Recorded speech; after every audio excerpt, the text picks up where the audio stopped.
Dear viewers, the Kovai Post exclusively brings an interview from a very senior academician, Dr. E. Balagurusamy sir, who we fondly call him as Dr. EBG.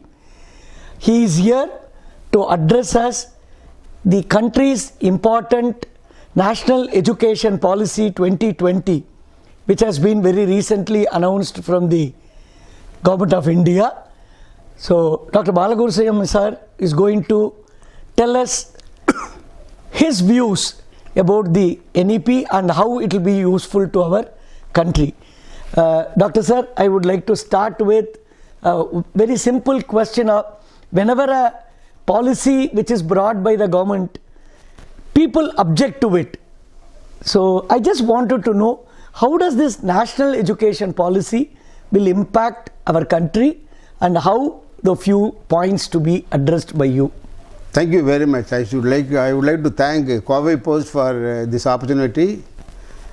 The new National Education Policy 2020 is a very important, very unique document released after a gap of 36 years in this country. It contains a large number of unique path-breaking recommendations, and most of them are aimed at improving Indian education system, empowering Indian youth so that we will make them 21st century ready for this country. Now, many of the people oppose it. Many people oppose it. Either it's politically motivated, or they have not read the report fully, or they have not understood the contents of the report fully, or they do not want to understand. Some of them, they understand, maybe they do not want to accept it openly due to the political reasons. And many of them have no idea about what is the quality of education at all. Even the quality is, it's very difficult for anyone to understand what is the quality and what is the need for quality of education in India today. So that is the reason why many of the people are opposing it without really understanding the importance of a policy, and without understanding the contents of the policy today, and without even understanding the need for such a policy for a country like India today. So, India is a very, very complex country, a large country with diversified cultures, languages, with a different kind of unequal development regions. So, we need a unified, for such a large country, we need a unified a document to take us uniformly towards achieving national goals. You see, any country has got some national goals, not only state goals. We have more than 30 different states in this country there. Each one have got a different culture, different language, different objectives. But India as a country needs a national goal in order to globally compete, in order to become a developed nation. Maybe sometime later, we need to have a unified policy. A policy, the objective is actually a policy. What is a policy? Policy is nothing but a system of principles and guidelines to achieve certain desired goals.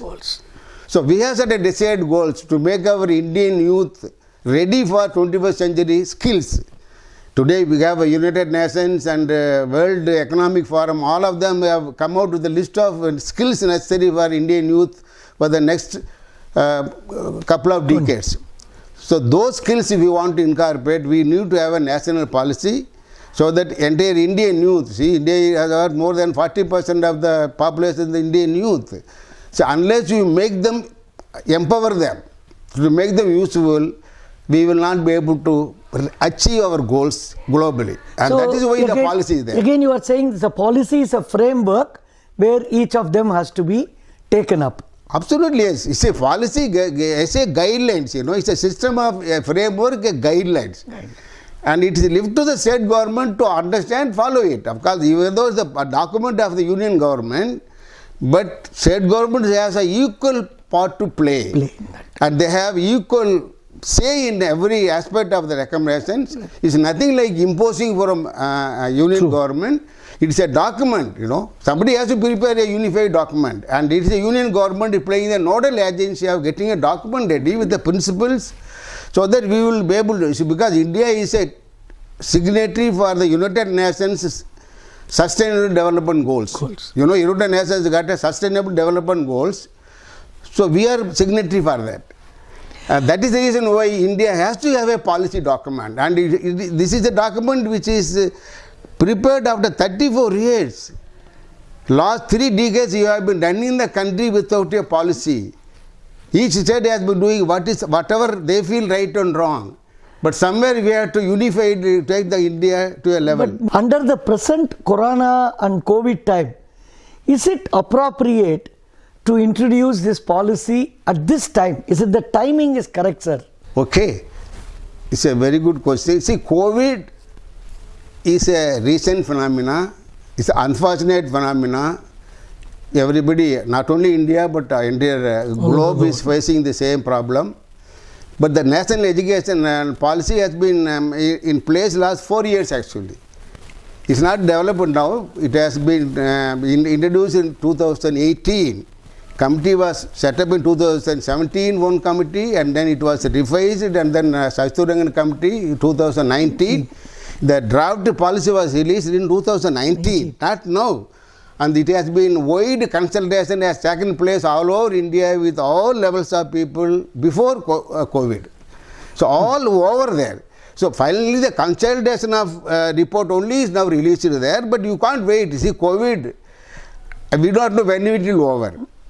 We have to start our work, you know. Education process continues. Whether COVID or not, the education process is going to continue this country there. So we have to put it there. So COVID has nothing to do with this policy, and there is no reason why this would come in the way of declaring a policy. Okay? I don't think there should be any reason why this should be taken as a reason to oppose it. As the policy talks as National Education Policy 2020, will it be implemented all across classes at the same time, or will it start from the first standard? That means somebody who get recruited, who get admitted next year in the education policy and keep going. How does the policy will go, Dr. Sir? Okay. A policy contains a large number of recommendations. That is for next 20 years. This policy will be implemented in phases. No policy can be implemented immediately. No policy can be done there. The policy has to be implemented for next 20 years actually, not immediately there. So every recommendation, depending upon the nature of recommendation, we have to work out time frame and then implement it, and probably start from first standard. See, you cannot start immediately. We have to start from first standard for the school system. In the higher education system, we have to start from next year. First year. Wherever possible, we can introduce without much of disturbances. But wherever necessary, we have to include in phases actually. See, every policy has to be done in phases. And nothing can be done immediately. And we have to start somewhere, you know. We can't delay it. And we have to start school in first 5 plus 3 plus 4, the first we have to start. Yes. And then other reforms have to be implemented because the state governments have to be also part of it. The large number of committees has to be done, large number of curriculum development has to be done there, a lot of things will be done. So we have to start somewhere so that we can put place the revised number of committees, curriculum development, we have to put them in place and then we can start in phases only. So the implementation will happen? Absolutely take in a number of years. Okay. By the time you reach, it's a plan for 20 years actually. By 2030 we have to reach certain target. By 2040 certain targets are there. 35 certain targets are there. So accordingly we have to work. That is what, but the only problem is all the state governments has to be part of it. Without their support and cooperation, nothing can be done. And that is obviously clear for any policy document for that matter. In the education policy, they allow the foreign education to come inside. It also says Indian education system can go abroad. Do you think this will have a game changer in our country? Okay, what we call as internationalization of higher education. Higher education. It's a good move provided we have got checks and balances. Because foreign university when coming into India, they will have some commercial objective in our mind. True. We have to be cautiously regulate their interest and their operations. Nothing wrong in it. but then we have to make sure that we make they work for the Indian national objective rather than their objective, their country and their university, you know. So make sure that they work for Indian objectives. But at the same time, Indian universities going abroad is a very good move. Very good. In fact, this we have done even as a vice chancellor. I had a committee, chairman of a committee for taking Indian education abroad. Yes, we had a committee in 2004 where I was the chairman of the committee taking Indian education abroad. I submitted a report long back how to take Indian education abroad, which countries, how, all that. But nothing has been done so far. But now it is it's a good move. Because India is a very old heritage. You know, we have a heritage in higher education there. Nalanda and Taxila, all kind of experience we have. But so we have to take it further. We have a large number of good institutes in this country there. We have to select so-called Indian IOE, you know, Institute of Eminence we have, and those institutions can be encouraged to go abroad. Out. And also the students, my opinion, instead of taking for university inside, we should encourage the foreign students to come to Indian university. So that is where we will gain. Yes. Instead of bringing universities from abroad, we should bring the students from abroad. Which means our Indian university should make that kind of quality. Facilities, safe security for the foreign students so that they will be able to come and live happily and learn among Indian students. That will be a great. Sir, in the policy, there are some points on the online. Dr. Sir has mentioned a couple of days before saying that the access of internet and laptop to the poorest of the poorest when it comes to the equality of the policy. Your comments on those online, see, online education is nothing new now. In fact, last 20, 30 years back itself, the concept of computer-based education, no? Even though internet came in 1995, even in Anna Institute 2004, we used to stream subjects online to all colleges. All colleges connected to that. But online as itself is not a bad idea, but we have to be very selective in using it. You cannot use for all subjects. You cannot use for all subjects. There are subjects where boys have to study together, you know. With the interaction interaction with the teachers, interaction with the fellow students and the environment, all of them are very important. You will learn more. I always tell them, what you learn in the classroom is only 40 to 50%. What you learn outside the classroom with the interaction and with this remaining 50%. So that environment will be missing in online. But that's why online is not suitable for school education. Oh, for the school education it is. School education only. My comments only for school education. Not for higher education. See, school education, children at young age. You need to have some discipline, some mental strength, physical strength in order to look and spend your time on online. So that is not a good age for online education. But at the higher education and level, school education also, the lot of disparity among the families, income, BPL family, all of them study in government schools, all that. They will not be able to support in terms of technology, even a space at home, and the parents are not. Urban population, urban poor. See, today, you know, the entire Indian urban has got only 23% of the urban houses have got internet. Yes.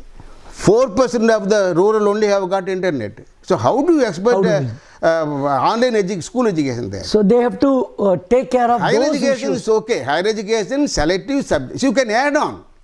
You can add. See, online education basically is a delivery of information. So information can be delivered. For which you don't need an online. You can take a book and read, you know. Yes. So online education to selectively some subjects where you have got lot of information you can pass on, that's okay. But not to replace a real classroom interactive learning, teaching learning is something which nobody can replace at any time. See, online education as a concept came basically for working executives. Who doesn't have time and travel. On that. Anytime, anywhere, no? Anytime, anywhere you can have it, online education. And some of the PG courses add on, where there is no practical knowledge, practical experience, laboratory experience, where they are all not necessary. Typical knowledge-based subjects. Information-based subject, you can use it, but not otherwise. And it's a very dangerous to replace conventional and traditional education by online education. Whether it's school or colleges, you cannot replace it. Otherwise, why do you have so many universities? Yes, agree. You can close all the universities. You know? If that is the case. You know? That's not the way. Already we are unemployability. Our boys are not able to get job and all that. But if you have that, it will get more unemployment. Doctor, very thankful for the time. Doctor, if I have not touched any particular point, which is some other points which I have not, probably you can highlight to us. What are the points where... Okay. See, there are a lot of recommendations. What I have not done, touched any of the recommendations at all, to be very clear about it. See, the school side, we have a lot of recommendations, improving the efficiency of the teachers in school rote side. Learning. And then even a school side, they are introduced a enriched breakfast, you know. Enriched breakfast. In addition to the midday meal. It's a very good... and then they have introduced vocational education school for 6th standard. So that when the end of the school, if you are not able to go to higher education for some reason, you will be able to do something yes, in your life. Because you have got some skill. Whether it is today, electrician... plus 2 standard fellow comes out, if you have not admission, you have nothing to do, you cannot know what to do, all that. So the vocational education at school level is a great idea. There are a large number of such recommendations are there in school level. And teacher education, and they want to have a full-fledged, well-trained teachers to teach. Similarly, college education, we have got one of the most important recommendations of college education is liberal education. Liberal education. And 4-year degree course. A liberal studies, multi-entry, multi-exit 4-year degree course is one of the unique concepts. I think the corporates will get benefited because many skills is required. So when you join first year, the end of the first year, for some reason you want to discontinue, you get a certificate. Yes. And you can still come back. Yes, come back. At the second year, you can get a diploma. Third year, you get an ordinary degree the same. And the fourth year, you get a degree with the research. Research. I tell you, the research has been emphasized in the degree level, undergraduate degree itself. It's a great, unique recommendation which everybody should follow it. So that, and not only that, only multidisciplinary. In the undergraduate course, you can take mathematics, liberal studies. Mathematics, you can study arts, humanities, everything. Culture, literature, philosophy, you can study with the mathematics. So student will have the wide choice. Liberality. So you have to think widely. Today, mathematics fellow cannot think anything beyond mathematics. Correct. But engineer, the only engineering subject. He doesn't know anything about the constitution, public, this, economy, that, nothing. So that is why the liberal studies concept is one of the very, very important concept. Another, of course, the multidisciplinary universities. So Tamil Nadu can certainly should follow, in my opinion, because I know without studying Hindi how much struggle I faced in my lifetime in working in Delhi, Bhopal, studying in IIT Roorkee. I know what is the problem without a Hindi language.